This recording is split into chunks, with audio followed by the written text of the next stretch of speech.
एकदम केकसारखा स्पॉन्जी तुम्हाला जर ढोकळा करायचा असेल ना मैत्रिणींनो, तर ही रेसिपी नक्की ट्राय करा। तुम्ही बघू शकता किती मस्त स्पॉन्जी झालेला आहे, अप्रतिम असा। विकत्रीचं कसं असतो सेम तसाच, आणि मी हिरवी चटणीसुद्धा तुम्हाला करून दाखवणार आहे। चला तर मग रेसिपी करूया आपण। तर त्यासाठी मी सगळ्यात आधी मिक्सरचं भांडं घेतलेलं आहे, त्याच्यामध्ये मी बरोबर 1 वाटी बेसनचं पीठ घेतलेलं आहे। तुम्ही कमी जास्त प्रमाण करू शकता। आता ह्या पिठामध्ये मी बेसन घेतलेलं आहे, एकदम बारीक बेसन घ्यायचं। त्याच्यामध्ये मी 1 चमचा साखर टाकलेली आहे, आणि मी घेतला आहे पाव चमचा सायट्रिक ॲसिड, लिंबू सत्व। तर ते नसेल तर तुम्ही एक अर्धा लिंबाचा रस पिळला तरी चालेल। आणि त्याच्यामध्ये मी मीठ आणि पाव चमचा हळद टाकलेली आहे, चवीनुसार मीठ। आणि इथे मी घेतलेले 1 चमचा अद्रक लसूण आणि मिरचीची पेस्ट, आणि 2 चमचे तेल घेतलेलं आहे, आपलं नॉर्मल खायचं तेल आहे ते। आणि इथे मी अर्धी वाटी पाणी टाकलेलं आहे, आणि हे एकदम मिक्सरमधून आपण हे आपण आता मिक्सरमधून काढून घेऊया। हे बघा, हे थोडंसं मला घट्ट वाटतंय, त्याच्यामुळे मी अजून 1 पाव वाटी पाणी टाकते। म्हणजे आपल्याला 1 वाटी बेसनसाठी पाऊण वाटी पाणी लागलेलं आहे। मेजरमेंट एकदम परफेक्ट आहे मैत्रिणींनो, एकदम पातळही नाही आणि एकदम घट्टही नाही। हे बघा, या पद्धतीने आपल्याला पाहिजे। म्हणजे आपण डोसे बनवतो ना, डोसाचं बॅटर कसं राहतं सेम आपल्याला तसंच पाहिजे। आता हे सगळं मी एका बाउलमध्ये काढून घेते। हे आरामात आपल्याला 2 ते 3 माणसं आरामात पोटभर हे ढोकळा खाऊ शकतात या माझ्या मेजरमेंटनुसार। ते आपण 2 मिनटं साईडला ठेवूया। तोपर्यंत आपण जे केक टिन आहे त्याला आपण ग्रीस करून घेऊया। म्हणजे तुम्ही कुकरचं भांडं घेतलं त्याला तेल वगैरे लावून घ्यायचं। तुम्हाला ज्याच्यात ढोकळा करायचा आहे ते भांडं घ्यायचं आणि त्याला छान तेल लावून घ्यायचं, सगळीकडून तेल लावायचं, म्हणजे इझिली आपला ढोकळा निघून जाईल। तर सरा छान आता हे ब्रश करून झालेलं आहे तेल लावून। तर मी हे साईडला ठेवते, आणि आपलं जे बॅटर होतं ढोकळ्याचं ते आपण घेऊयात। हे बघा, हे बॅटर आता छान झालेलं आहे, आणि आता याच्यामध्ये फर्मेंट होण्यासाठी मी टाकते 1 विनो। अख्खी पुडी मी इथं घेतलेली आहे, ही सगळी आपण टाकून द्यायची। आणि फ्लेवर आहे ना तो वेगळा घ्यायचा नाही, लिंबूचा फ्लेवरच घ्यायचा। त्याच्यामध्ये ॲक्टिव्ह होण्यासाठी मी थोडंसं पाणी टाकते 1 चमचा, आणि छान हलवून घेऊया आपण। हे बघा, छान आता हे ॲक्टिव्ह होत आहे, एकदम आपलं पीठ फुगायला लागले। दुसरीकडे मी कढई ठेवलेली आहे मैत्रिणींनो। हे विनो टाकायच्या आधी दुसरीकडे कढई ठेवायची, आणि ही प्रोसेस आपल्याला खूप फास्ट करायची आहे। छान भांड्यामध्ये ग्रीस करून आधी ठेवलेलं ना आता बरं पडतं। छान आपण सगळं बॅटर टाकून घ्यायचं।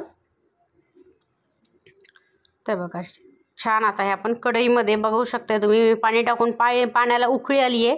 1 प्लेट ठेवायची, मी माझी जाळी ठेवलेली आहे, आणि त्याच्यावर केक टिन ठेवून द्यायचं ढोकळ्याचं बॅटर। आणि हे असंच आपल्याला एक बरोबर 20 ते 25 मिनटं हे वाफ देऊन घ्यायचं आहे। दगड ठेवलं आहे मी वाफ बाहेर जाऊ नये म्हणून। तर तोपर्यंत हे होतच आहे, तोपर्यंत आपण पटकन 5 मिनटात होणारी हिरवी चटणी करून घेऊयात। त्यासाठी मी मिक्सरच्या भांड्यामध्ये हिरवी कोथिंबीर टाकलेली आहे, पुदिना टाकलेला आहे थोडासा, त्याच्यानंतर 3 ते 4 पाकळ्या लसूण, 2 हिरव्या मिरच्या, थोडंसं अद्रक घेतलेलं आहे। आणि ते टेस्ट वाढवण्यासाठी मी इथे घेतले आलू भुजिया घेतलेले, म्हणजे बारीक शेव। ते ह्याच्याऐवजी तुम्ही डाळवं घेतलं तरी काही हरकत नाही। इथं मी मीठ घेतलेलं आहे चवीनुसार, आणि कलर हिरवा, चटणीचा हिरवाच राहण्यासाठी ते दही घ्यायचं आहे, 2 चमचे दही, किंवा लिंबू टाकलं तरी काही हरकत नाही। थोडंसं पाणी टाकून छान हिरवीगार आपली चटणी तयार आहे। अप्रतिम टेस्ट लागते मैत्रिणी। मी सांगितले ते सगळे इन्ग्रेडियंट तुम्ही टाकून बघा, अप्रतिम, बाहेरच्यापेक्षा सुद्धा चांगली ही चटणी होते। ही अशीच चटणी आरामात तुम्ही 1-2 दिवस खाऊ शकता, फ्रीजमध्ये ठेवली तर 2 दिवस आरामात ही चटणी राहते। तर हे बघा, 22 मिनटं झालेली आहेत, आणि मी काढून बघते। हे बघा, मस्त अप्रतिम आपला ढोकळा झालेला आहे मैत्रिणींनो। आणि मी चाकू काढून बघितलं आहे, तर एकदम क्लीन आलेलं आहे। असं क्लीन आला की म्हणजे आपलं झालं आहे। ते आपण थंड होऊ देऊयात। तोपर्यंत आपण कढईमध्ये 2 चमचे तेल घेतलं आहे, त्याच्यामध्ये मोहरी टाकायची। मोहरी छान तडतडू द्यायची। आपण हा तडका करतो आहे ढोकळ्यावर टाकण्यासाठी। मोहरी तडतडली की जिरे टाकायचे। जिरे छान फुलले की त्याच्यामध्ये आपण टाकणार आहोत कढीपत्ता, फ्रेश कढीपत्ता घ्यायचा। छान कढीपत्ता तडला की आपला हे 2 हिरव्या मिरच्या टाकायच्या। हे बघा, छान हे हलवून आपल्याला याच्यामध्ये 1 अर्धा ग्लास पाणी टाकायचं आहे, आणि त्याच्यामध्ये मीठ टाकून घेते 1 चमचा साखर टाकते इथे आणि चवीनुसार थोडंसं मीठ टाकायचं. आपण ऑलरेडी ढोकळ्यामध्ये मीठ टाकलेलं आहे, तरीसुद्धा ह्याच्यामध्ये एकदम थोडंसं टाकलेलं आहे मी. हे आता छान उकळी आलेली आहे. साखर वितळू द्यायची, गॅस बंद करायचा. ह्याच्यावरच अजिबात उकळी वगैरे आणायची नाही. गॅस बंद करून असंच ठेवून द्यायचं. तोपर्यंत आपण ढोकळा काढून घेऊया दुसऱ्या प्लेटमध्ये. हे बघा मैत्रिणींनो, अप्रतिम असा मस्त आपला ढोकळा तयार झालेला आहे. किती लवकर इझिली निघून गेलेला आहे. एकदम मस्त, असं कुठे दबलेलं नाही आहे किंवा कुठे जास्त फुगला, कुठे मध्ये बसला, असं काहीच झालेलं नाही आहे. ढोकळा करण्यासाठी एक महत्त्वाची टिप तुम्हाला सांगते मैत्रिणींनो.